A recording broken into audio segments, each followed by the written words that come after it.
프랑스의 철학자이고요, 또 사회학자이고 교육론자인 장자크 루소가요, 에밀이라는 작품에서 이런 말을 남겼습니다. 모든 것은 조물주의 손에서 나올 때는 더할 나위 없이 선하나 인간의 손에 들어오면 타락한다. 하나님의 창조의 손에서는 모든 게 선했다는 거예요. 그런데 인간의 손에 딱 들어가는 순간부터 그것은 어그러지고 일그러지고 파괴하는 모습으로 드러난다는 겁니다. 그래서 인간은 죄로 인해서 타락한 이후부터요, 그 손길이 닿는 곳을 풍성케 하고 생명 있게 하는 게 아니라 파괴하고 무너뜨리는 데 익숙해졌습니다. 그래서 사람들이 살아가는 세상을 보면 여기저기서 무너지는 소리, 파괴되는 소리들이 많이 들립니다. 가정도 예외가 될 수가 없습니다. 제가 매주 토요일마다 동행이라는 프로그램을요, 제 방송을 봅니다. 다시 보기를 해서 보는데, 그거 보면서 내가 조금 사람이 되어가는구나 라는 것을 느낍니다. 왜냐하면 뭉클할 때가 있거든요. 잘 모르시는군요. 제가 영화를 보거나 드라마를 보거나 절대 뭉클하지를 않습니다. 저건 다 작가가 쓴 내용이야 라고 생각하기 때문에. 근데 이 동행이라는 프로그램을 보면요, 그 가정 이 땅을 살아가는 가정들의 어려운 힘겨운 가정들을 소개하고 있습니다.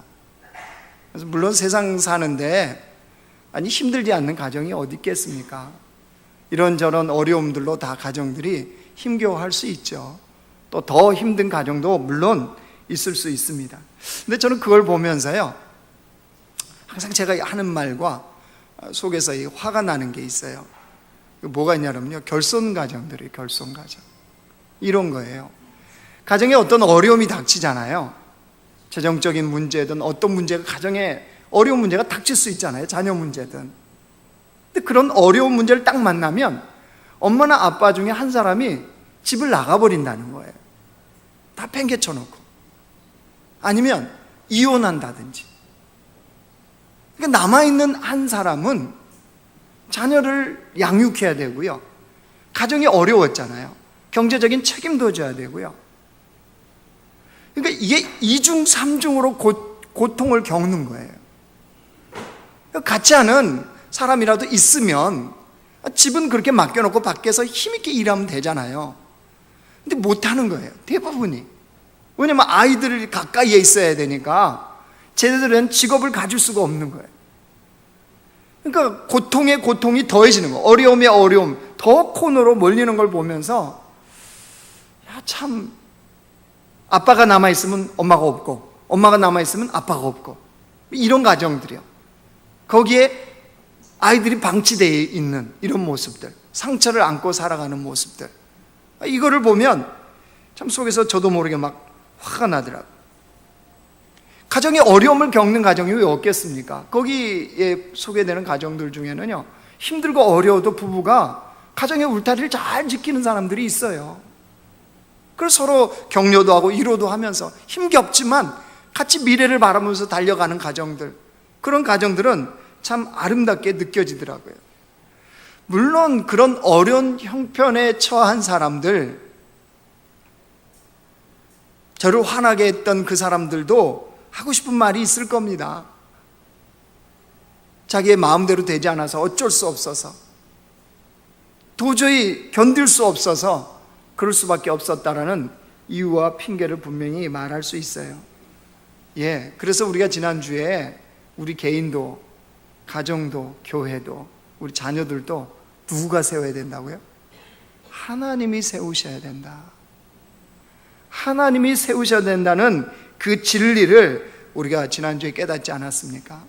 지난주 127편 설교였습니다. 시편 127편과 128편은요, 뗄래야 뗄 수가 없습니다. 그래서 같이 봐도 돼요. 그래서 하나님께서 세우시는, 여호와께서 복을 주시는 가정은, 도대체 그런 인생은 어떤 이 인생이냔 말이에요. 오늘 여호와의 복을 얻으면 어떻게 되어지는지 오늘 본문의 말씀이 그 말씀을 하고 있습니다. 여호와께 복을 얻으면 이렇게 된다는 거예요. 2절 말씀 보십시오. 2절 같이 읽어요. 시작. 내가 내 손이 수고한 대로 먹을 것이라. 내가 자기 손으로 수고한 대로 먹는 복을 얻는데요. 이렇게 반문하실 분들이 계세요. 아니, 자기가 땀 흘리고 자기가 수고해서 먹는 거 뭐 그렇게 복이냐고, 이렇게 말씀하실 분도 있을 겁니다. 이런 분들은 아직 인생의 쓴맛을 덜 보신 분일 가능성이 많습니다. 인생의 고달픔을 아직 덜 겪으신 분들은 그렇게 반문할 수 있어요. 인생 조금 살아보면 알잖아요. 세상이 우리가 수고한 대로 열매가 맺히나요? 인간이 타락한 이후에는요, 세상은 우리가 수고한 대로 열매를 고스란히 먹도록 내버려 두지를 않습니다. 그런 열매가 결코 맺히지 않아요. 베드로를 보면요, 우리 현실을 잘 나타내줘요. 베드로가 동료 어부들과 함께 갈릴리 호수에서 밤새도록 그물질에서 고기를 잡았습니다. 아침이 되어서 이제 그물을 이제 정리를 합니다. 떨어진 것들 기우기도 하고 또 그물을 씻기도 하고 이렇게 정리하는데 그 베드로의 배에 예수님께서 타셨네요. 그래서 말씀을 전하신 다음에 예수님께서 베드로에게 말씀하세요. 그 깊은 데로 가서 그물을 내리라는 거예요. 그때 베드로가 예수님께 뭐라고 말합니까? 선생님, 우리들이 밤이 새도록 수고하였으되 잡은 것이 없나이다. 밤새도록 수고했다는 거예요. 베드로만요? 아니요, 어부들이 다요. 그런데 잡은 물고기가 있다고요? 없다고요? 없다는 거예요. 헛그물질, 빈배. 여러분, 인생을 힘있게 열심히 살아간다고 수고의 땀대로 열매가 다 맺히면 얼마나 좋겠어요. 근데 결코 세상은 그러지 않더라는 거예요. 여러분, 그 다음부터 사람들이, 노동이 원래 축복이었습니다. 창조의 시작이 노동이었거든요, 주님이. 근데 이게 타락한 다음부터 노동을 축복이라고 생각 안 해요, 사람들이. 저주로 여깁니다. 되도록 일 안 하고 버는 것을 축복이라고 생각합니까? 저주라고 생각합니까? 일 안 하고 먹는 거. 밤새서 돈 벌어서 월급 받는 게 나요? 잠깐 3시간만 일하고 월급 받는 게 나요? 화가 닿는군요, 그냥. 그게 세상이에요, 세상. 그죠? 그런데 그런 세상 속에서도 하나님께 복을 얻으면 수고한 대로 열매를 고스란히 먹게 된다는 거예요. 그래서 시편 34편도요, 이렇게 이렇게요. 한번 보세요.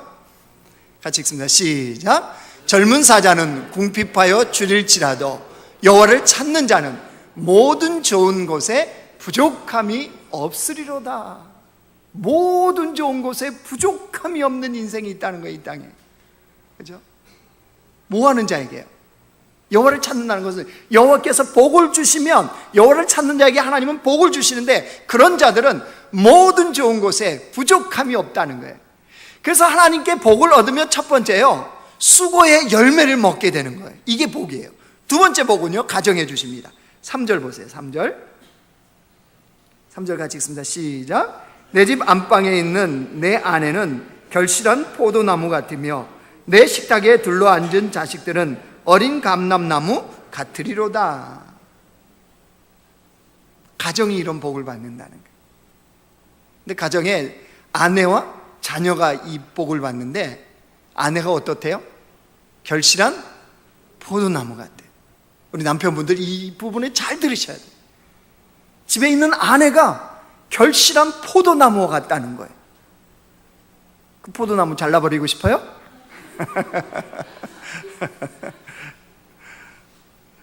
결실한 포도나무라는 건 뭐냐 하면요, 포도나무의 목적과 역할은 딱 하나밖에 없습니다. 열매 맺는 거예요, 열매. 포도나무로 여러분 무슨 가구 짰다는 거 들어보셨어요? 포도나무로는요, 땔감으로도 못 써요. 여러분, 포도나무 꽃 보셨습니까? 아름답던가요? 포도나무 꽃 갖고 꽃꽂이를 했다, 그것도 없어요. 포도나무는 유일한 목적이 뭐냐 하면요, 열매예요, 열매.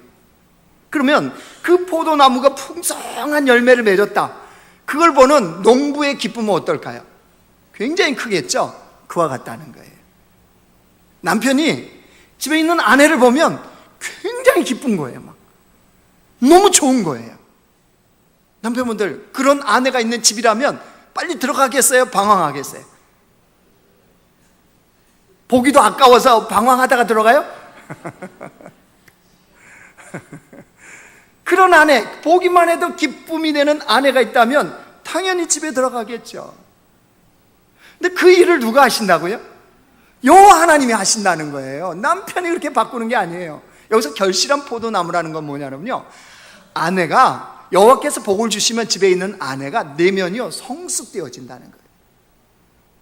그래서 남편이 아침에 출근할 때는 왕이시여 잘 다녀오세요 이렇게 인사하고, 돌아오면 왕이시여 수고하셨습니다, 이런 가정에 가고 싶겠어요, 안 가고 싶겠어요?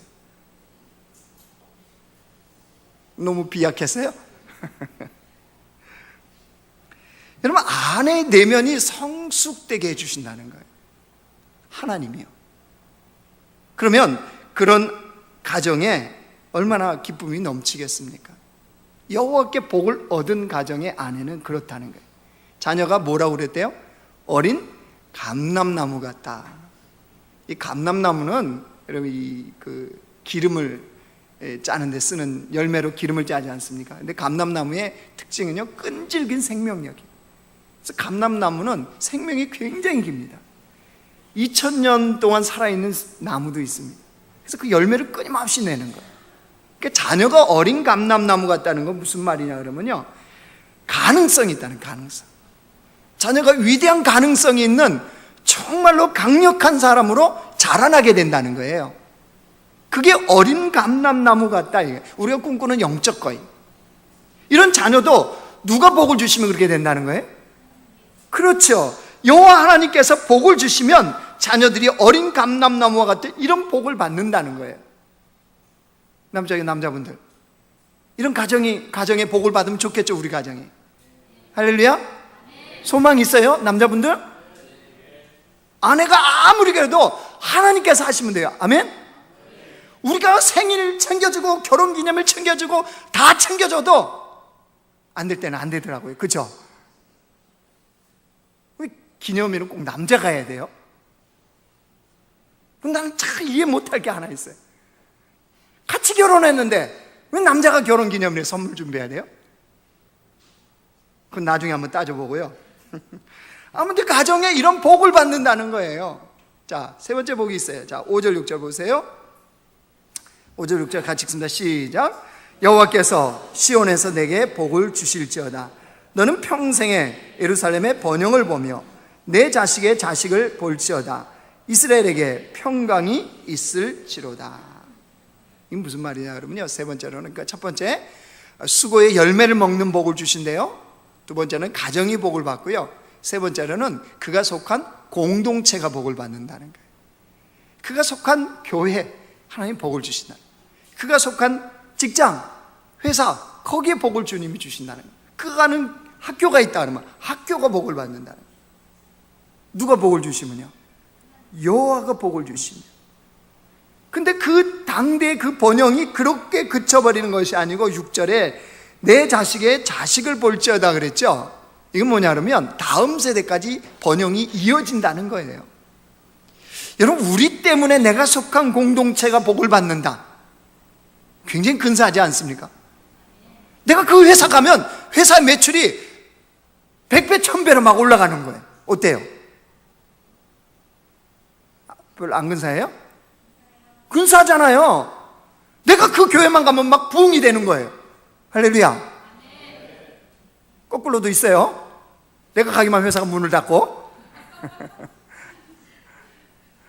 여호와의 복은 그가 가는 공동체마다 주님이 뭐라고 그랬어요? 오늘 5절에 번영이라고 그랬잖아요. 번영을 보며. 하나님이 복을 부으시면 이런 역사가 일어난다는 거예요. 가이사랴에 고넬료라는 백부장이 있었습니다. 그는 경건하고 하나님을 경외하며 항상 기도하고 또 많은 구제를 행하는 사람이라고 그랬습니다. 그런 고넬료를 주님께서 기억하셔서 복을 주십니다. 근데 누가 같이 복을 받는지 한번 보여주세요. 같이 읽습니다. 시작. 이튿날 가이사랴에 들어가니 고넬료가 그의 친척과 가까운 친구들을 모아 기다리더니, 베드로가 이 말을 할 때 성령이 말씀 듣는 모든 사람에게 내려오시니 베드로와 함께 온 할례 받은 신자들이 이방인들에게도 성령 부어주심으로 말미암아 놀라니 이는 방언을 말하며 하나님 높임을 들음이라. 그 모인 무리들에게 성령이 말씀하시고 성령이 임했다는 거예요. 그래서 주님을 높이는 일이 일어났는데, 앞으로 넘겨보세요. 누가 같이 있었대요? 그의 친척들과 가까운 친구들. 고넬료로 말미암아 그 주변의 공동체가 같은 여호와의 복을 누린다는 거예요. 이 복을 하나님이 주신다는 거예요. 자, 정리해 봅시다. 세 가지예요. 첫 번째, 수고한 대로 열매를 먹는 이 복을 하나님이 주신대요. 또 하나는 어디 가요? 가정이 복을 받는데요. 세 번째는요, 그가 속한 공동체가 복을 받는데요. 자, 그러면 하나님이 어떤 자에게 이런 복을 주시냐는 거예요. 오늘 그걸 보려고 그러는 거예요. 그걸. 자, 1절 말씀 보십시오.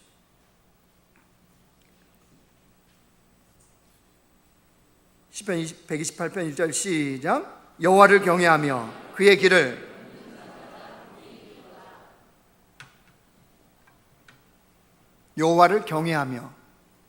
그 길을 걷는 자에게 이 복을 허락하신다. 그의 길을 걷는다는 것은요, 그 말씀, 하나님의 말씀, 그 진리의 말씀을 따라 인생을 걸어가는 사람. 근데 왜 진리의 말씀에 따라 인생을 걸어간대요?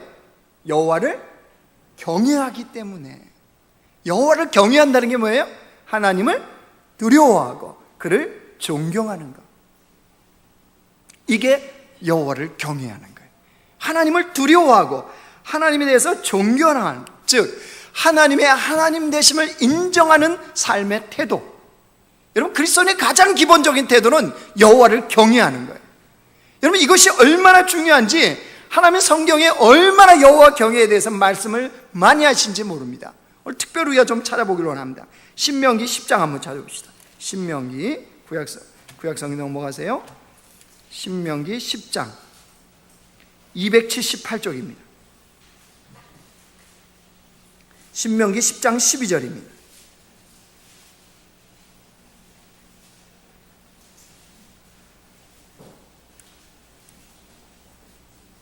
같이 읽습니다. 신명기 10장 12절 시작. 이스라엘아, 내 하나님 여호와께서 내게 요구하시는 것이 무엇이냐?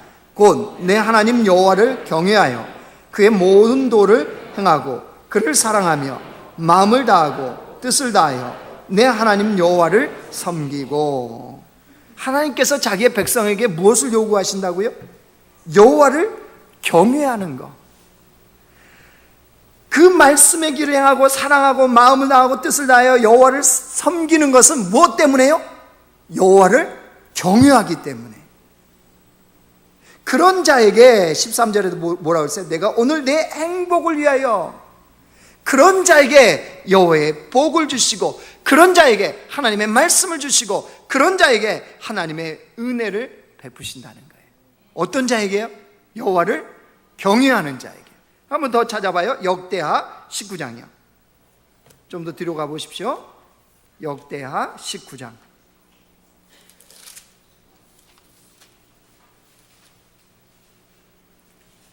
역대하 19장 9절 말씀입니다. 679쪽.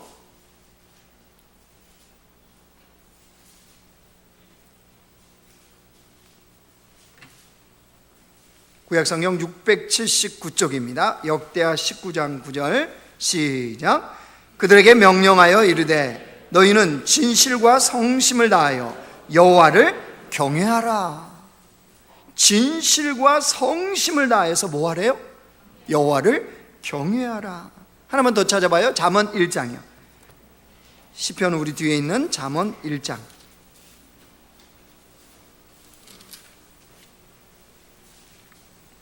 7절 말씀입니다. 910쪽입니다. 구약성경 910쪽.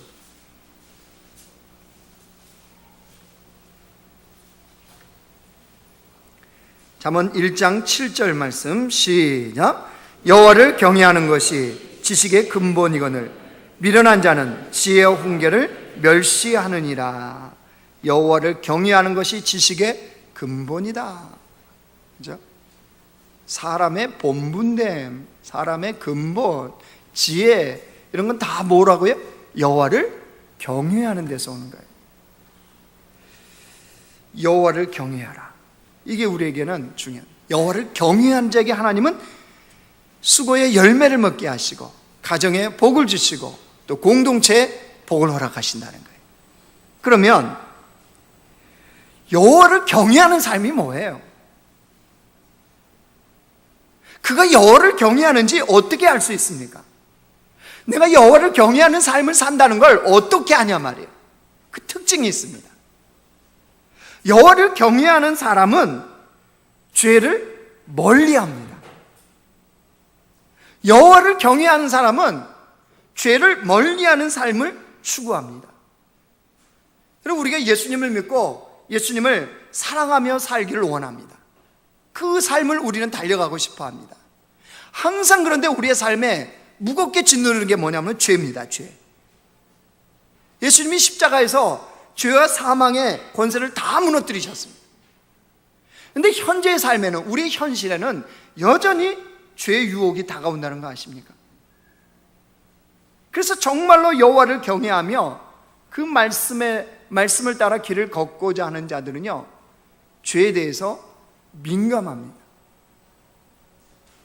여러분, 돈에 대해서 민감해야 되는 게 아니고요, 죄에 대해서 민감하셔야 돼요. 죄에 대해서. 왜냐하면 죄는 처음부터 큰 것으로 다가오지 않습니다.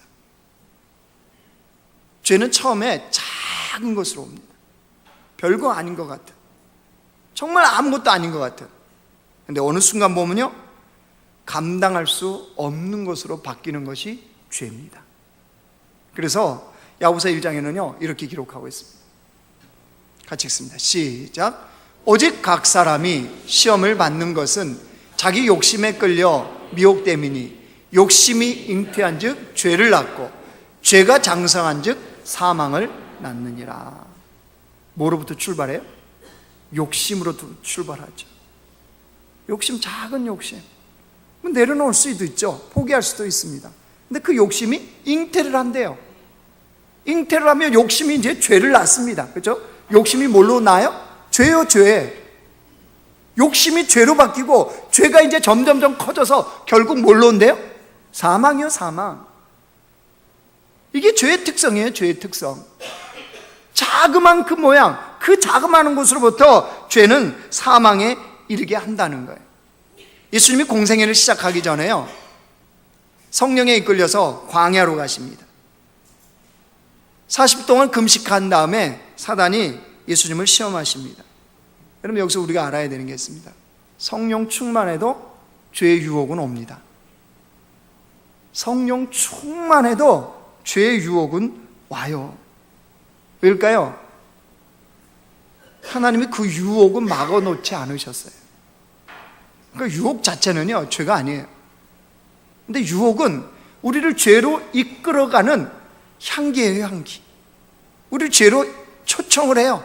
그게 이제 넘어가면 범죄하는 사람이 되는 거예요. 그렇기 때문에 유혹 앞에 어떻게 반응하느냐가 결국 우리의 믿음입니다. 여러분, 예수님은 어떻게 하셨을까요? 자, 히브리서 말씀 보겠습니다. 같이 읽습니다. 시작. 우리에게 있는 대제사장은 우리의 연약함을 동정하지 못하실 리가 아니요 모든 일에 우리와 똑같이 시험을 받으신 이로되 죄는 없으시니라. 우리와 똑같이 시험, 똑같이 죄의 유혹을 받으셨다는 거예요. 그러나 예수님은 범죄하셨다 안 하셨다?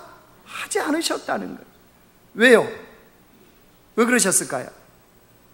예수님은 죄의 유혹이 올 때마다 단호하게 죄로부터 고개를 돌려버리셨기 때문입니다. 존 버년이 쓴 철로 역정에 보면요, 두 성도가 천성을 향해서 갑니다. 가다가 이 허영이라는 시장을 만나요. 허영. 거기에는 온갖 허영의 물품들이 다 있습니다. 그래서 사람들을 유혹을 하는 거예요. 그 허영을 사라는 거예요. 존 버녀는 예수님이 그 길을 지나가실 때를 그렇게 표현해 놨습니다. 바알세불이 마귀의 허영을 사라고 공고를 하는 거예요, 예수님께. 이것만 사면 온 세상을 다 차지할 수 있다는 거예요. 허영의 세상을 다 차지할 수 있다고 예수님을 이렇게 허영의 시장 이곳저곳을 다 구경시켜 줍니다. 몽블랑, 루이비통, 샤넬, 이거 다 구경시켜줘요. 그래서 예수님을 유혹을 합니다. 사라고.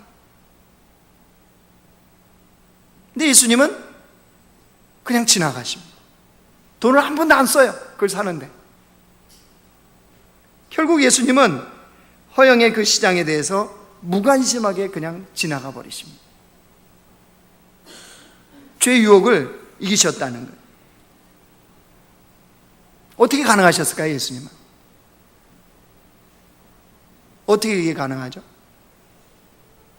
진리의 말씀을 따라 길을 가시기 때문에 허영의 시장을 지나가도 거기에 돈을 쓰지 않으시는 거예요. 우리는요, 명품 80% 세일 사실래요, 안 사실래요? 네? 80%가 뭐야? 20%만 세일해줘. 어디야? 고속도로 중간에 있어도 사러 가요, 사람들이. 우리는 고속도로는 어디 갈 때 이동하는 길인 줄 알았는데 명품을 쇼핑하러 가는 길이 고속도로예요. 저기 내려가다 보면 거기 있잖아요.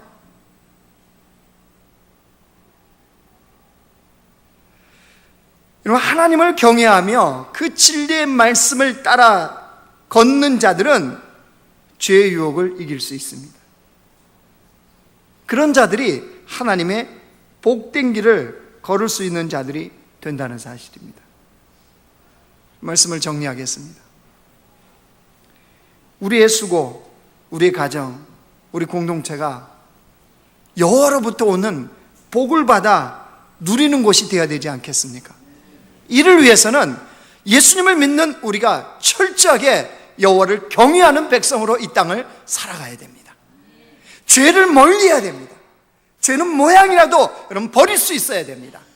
아무것도 아닌 게 아닙니다. 죄의 유혹이 결국 우리로 하여금 죄에 빠지게 하고 그 죄에 빠진 것이 우리로 하여금 사망을 낳게 한다는 사실입니다. 그래서 우리 삶의 영역에서 철저하게 죄로부터 멀어지는 그런 백성으로 주님 앞에 서기를 원합니다. 예수님께서도 사단을 어떻게 물리셨습니까? 어떻게 물리치셨습니까? 죄의 유혹 앞에서 하나님께 경배하고 다만 그를 섬기라, 이렇게 말씀하지 않습니까? 철저하게 여호와를 경외하는 자가 죄로부터 멀어지는 겁니다.